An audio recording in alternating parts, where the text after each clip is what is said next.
Hey guys, Crazy Gamer here, and today I'm going to be doing a reaction video to Ghost Rider by the Nostalgia Critic, also known as the channel Awesome. Now, I've accidentally went through the video, and I saw that it was on preview, not recording. So, I'm going to start recording right now, so I'm sorry. This is the legend of the Ghost Rider. And I'm talking about the dude here. He speaks of a person who did the devil's bidding until he came across a contract of 1,000 souls. But that contract was so powerful, he knew he could never let the devil get his hands on it. Yeah, so a sheet of paper is the big end-all this movie has to offer, because there's nothing more terrifying than legal ramifications. So he did what no rider has ever done before. He outran the devil himself. So what you're saying is the devil in this world is a pretty lame one. The thing about legends is, sometimes they're true.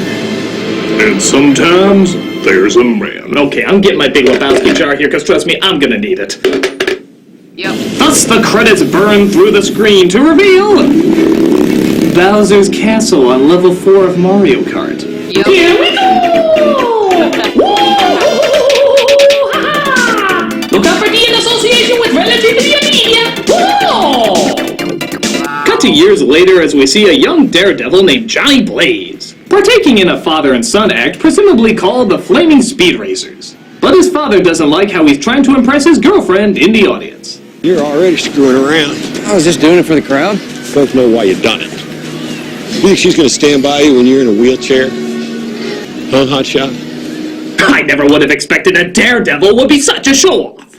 But things get complicated when his girlfriend named Roxanne, played by Eve Mendes, tells her beau that she has to leave.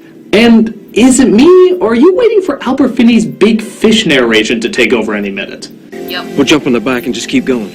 Tomorrow, noon. We'll meet here. It was then that I realized my adventures had just begun. All leading up to when I dressed in drag on that island in Summer Isle. That was a weird weekend. He discovers, though, that he can't leave because his father found out he's dying of cancer, which is news to a certain horned one's ears played by Peter Fonda. Worried about your father. The thing about cancer is the time it takes. Plans that have to be changed. I couldn't help but notice your cartoonishly silly shadow. Are you perchance a Muppet of sorts? Would you be willing to make a deal? Name your price. I'll take your soul. I knew it. You're from Google, aren't you? Look, I already signed up for Google Plus even though I don't need it. How much more control of my life do you want? Yep. Blaze agrees, of course, to make a contract with him, and his father is miraculously saved from certain death, only to accidentally slip into certain death. Dad. Oh gee, who would have thought you can't trust the devil? You're no good to me, Dad.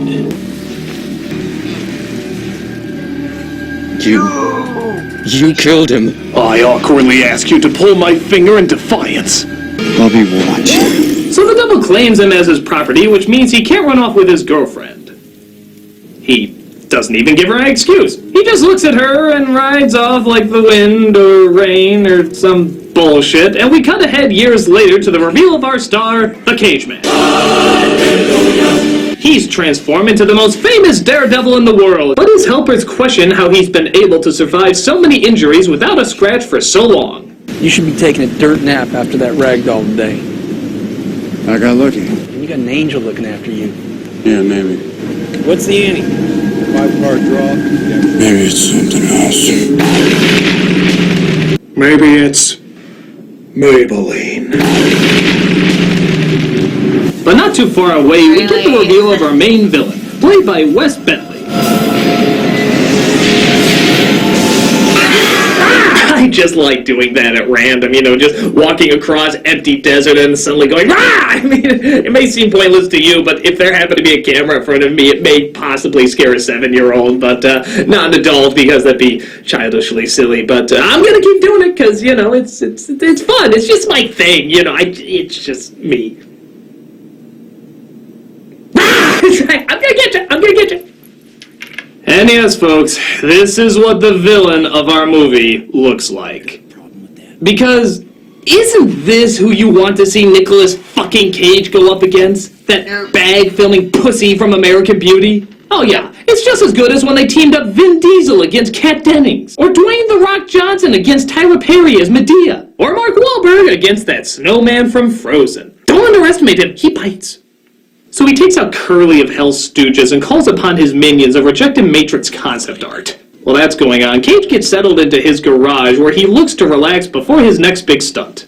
Oh, I see you still haven't gotten the lock for your lift. That's great. You got a lot of expensive bikes in here, man. I told you. Well, JB, I said it before, I'll say it again. This place could use a woman's touch. So could you. All right, 4 out of 5. Wreck one more and you get the whole set. I actually want to talk to you about something kind of serious. It's about you jumping on the anniversary of your dad's accident. Yeah, let's see, what other exposition did I miss out here? Oh, books! Yeah, books! You still like to read books, JB? On this, the anniversary of your father's death? I'm trying to relax, Mac. Yeah, I understand. All right, it's just going to take a second. And I'm not even kidding. I swear to God, I'm not making this up. Cage's idea of relaxing in this movie is pouring jelly beans into a martini glass and laughing at videos of monkeys doing karate.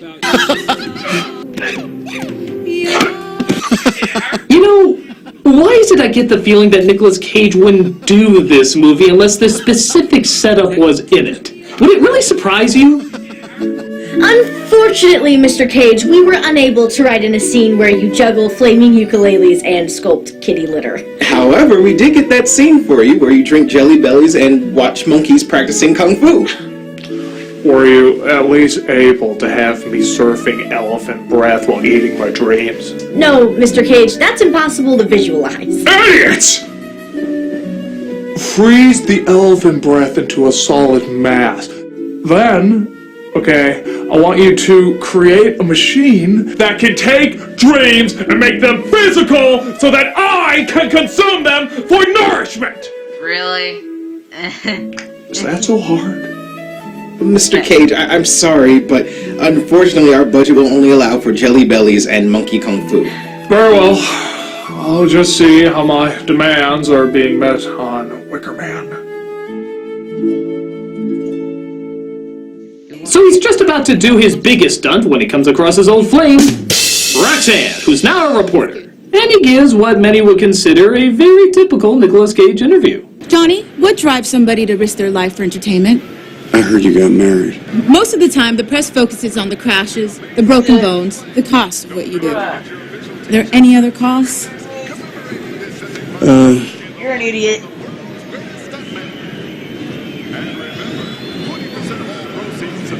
Yeah. Why do I get a terrible feeling that this demonic hellspawn of fire and awesomeness is just gonna be a guy waking up for 2 hours? So he does his jump, but realizes he wanted to talk to Roxanne some more. Pull over! I can green screen some more effects if you want. Hold on. Why don't I make it more convincing by adding the Na'vi and Jar Jar Binks to the mix? So he finally stops them, and he has a nice long conversation with her. Look, you were 17 and you witnessed a tragedy and you ran. And I understand now like I understood then. And I have no hard feelings, none, you know. And that's why they call it the past, because it's past, it's done, it's over with. I call this the if I did in real life I'd probably be arrested kiss. It worked great in the Notebook. 8 o'clock. So, Cage is finally on a date, and after years and years of regret and frustration suddenly giving him another chance, what does Cage do with this opportunity? Show up late because he's too busy looking at himself in the mirror. You deserve a second chance. A typical Cageism. This makes Roxanne so upset that she checks her magic 8-ball. Wait, what? What about you? What?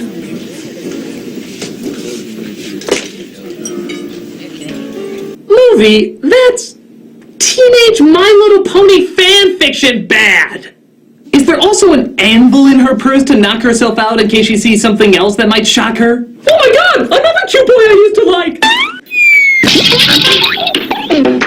But Cage is interrupted from his incredibly important mirror watching by the fires of Fonda, who now tells him that Cage, as the writer, must stop his son from getting the contract which he spontaneously now for some reason decides he wants. I guess you just hit puberty and you suddenly want the contract of 1,000 souls. Go figure.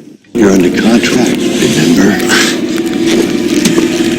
If you succeed, I'll return your soul. You know, I guess it's kind of fitting seeing how easy Ryder is passing on a mission to difficult in any way to get emotionally attached Ryder.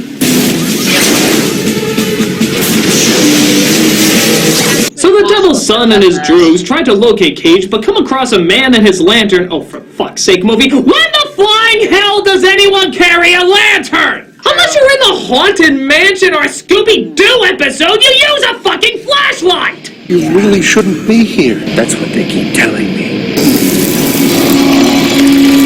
But Cage drops in as he finally starts to transform into the Ghost Rider.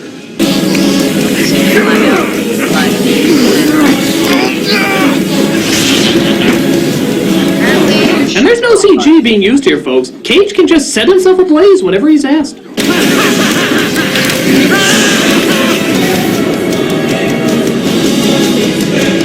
And I'm not gonna lie, when Ghost Rider is on screen, it's pretty fucking awesome. Yep. Looking for someone.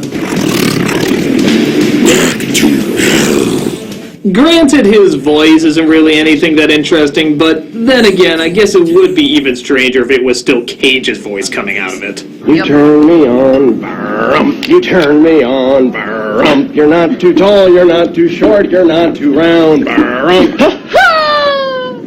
So the Rider is ready to kick some ass until he's nailed by Nicolas Cage's greatest arch nemesis. What is it with Nicolas Cage and trucks? If he's not dreaming about them hitting little girls, he's getting hit by them in real life. Maybe Optimus Prime just likes punking with celebrities. Come on, Autobots. Let's scare the shit out of Whoopi Goldberg next.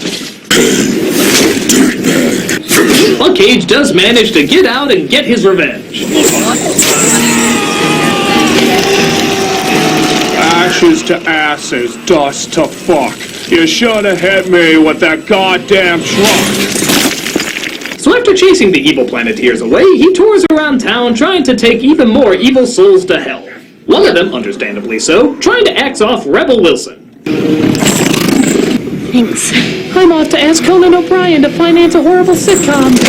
Your soul is stained by the blood of the innocent. Well, you have no lips, and yet somehow you still form consonants. Feel their pain. So he takes his soul to hell, has himself a good sleep, and ends Okay, I have to stop there because I'm in the 30-second mark. So thank you guys so much for watching. Hope you guys like, subscribe, and enjoy this video. I'll link my friends.